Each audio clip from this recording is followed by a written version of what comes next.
Pradėti dvyrams.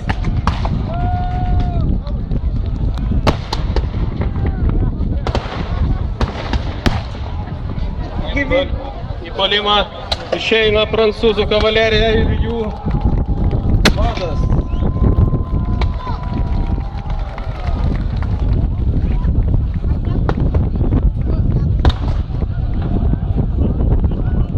Štai vieną raitelį jau būdas žirgas. Pas atjoja prancūzų husarai.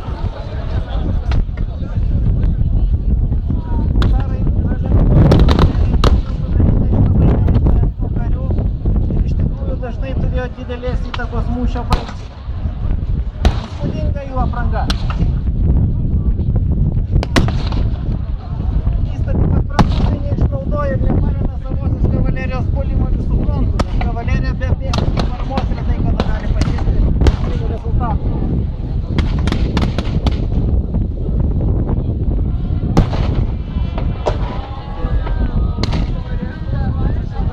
Rusų kariuomenė nepalūžo, nepaisant priešo kavalerijos savo užnugaryje ir galimo puolimo artilerijos, jie žygiuoja į priekį.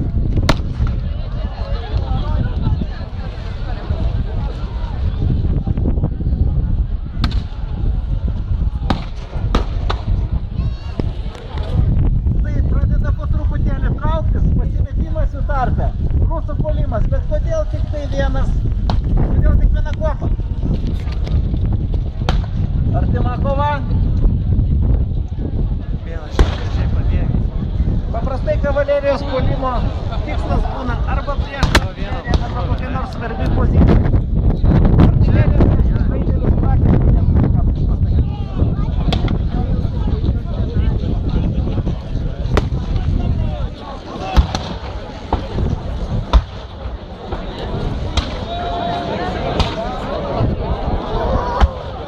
Kariuomenė sunkiai atsigauna po prancūzų smūgio, bet artilerija dirba savo darbą.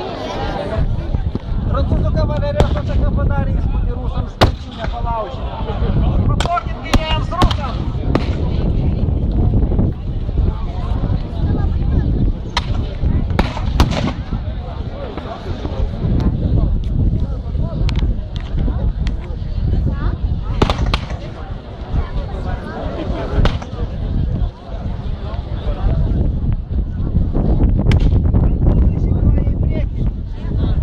Išsirikiavę dviem linijom, dviem eilėm, puikiai.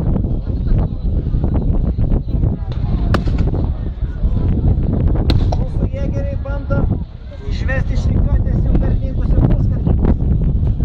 Tačiau reikia galvoti apie rimtą gynybą.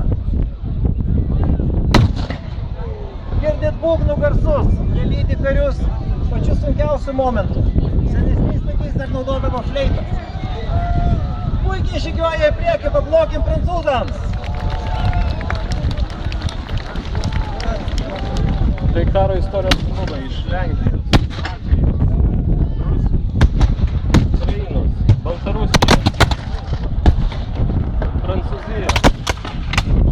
Mūsų kontrataka. Visi susimaišo į vieną bendrą masę. Prancūzams tenka grįžti atgal.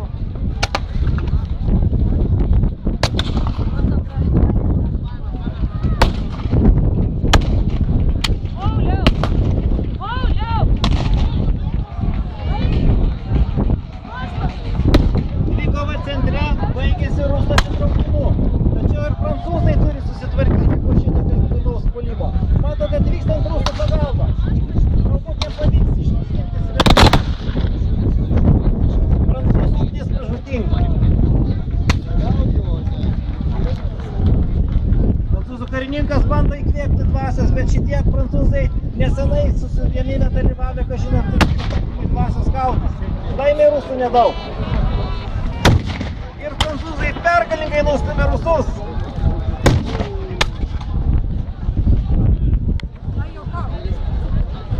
Rusijos kariuomenė turi rimtų problemų. Jie jau užleido keletą pozicijų, kareiviai patyrė prancūzų karių jėgą, vargu ar ryšis vėl kautis. O prancūzai vis žygiuoja ir žygiuoja, vis žygiuoja ir žygiuoja. Iš paskos telkia vis naujus karinius dalinius. Juos lydi ir husarai. Akivaizdu, kad mūšis pasiekė savo kulminaciją. Sujungtas kavalerijos ir pėstininkų puolimas iš esmės priverčia rusų skautis iki paskutinio kareivio.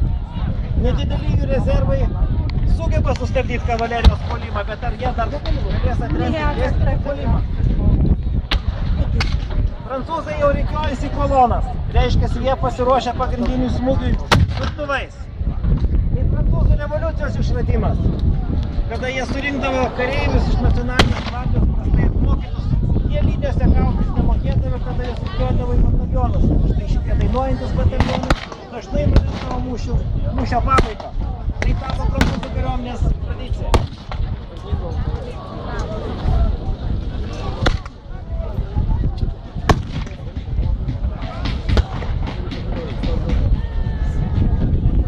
Matyt, prancūzam reikia laiko persitvarkyti, jie išsirikiuoja, tenka grįžti atgal. Matyt, pozicija netinkama, to pasinaudoja rusai ir perėmė virtuvų ataką. Deja, taiklių salvė juos išblaško.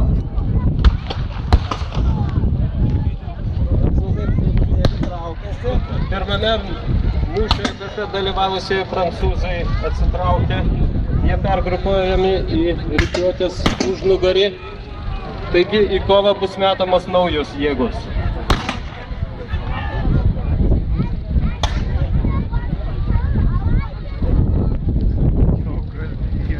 Kada dalinys patiria didelius nuostolius, siekiančius 20 ir daugiau procentų karių, paprastai jisai iš karto į mūšį stoti nebegali. Jis turi atsitraukti ir atstatyti kritinę karių būklę, kadangi žmonės, likus šalia jų, labai stipriai paveikia.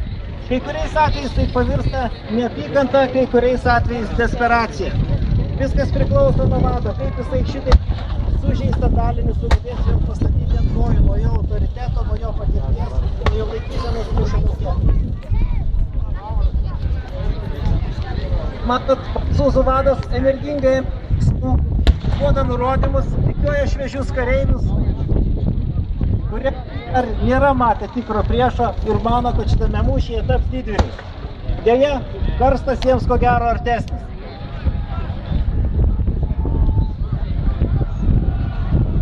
Prancūzų kariuomenės vadą reprezentuoja žinomas Europos istorikas Olegas Sokolovas, profesorius Olegas Sokolovas.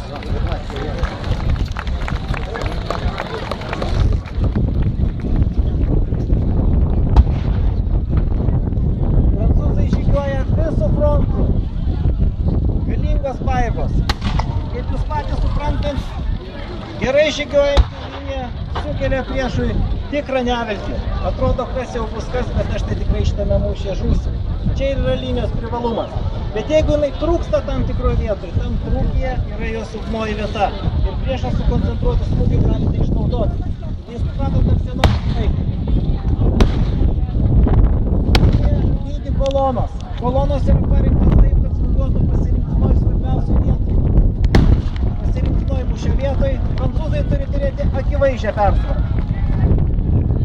Kaip matot, rusai nejučia traukiasi atgal. Juos apima irgi desperacija. Bet jie ir nebėga. Jėgų santykis akivaizdžiai prancūzų pusėje. O dar kavalerijos reidas.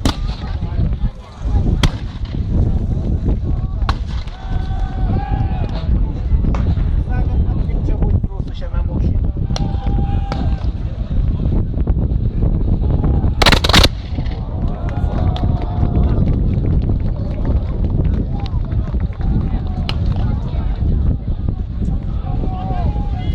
Kavalerija puola abiem sparnais.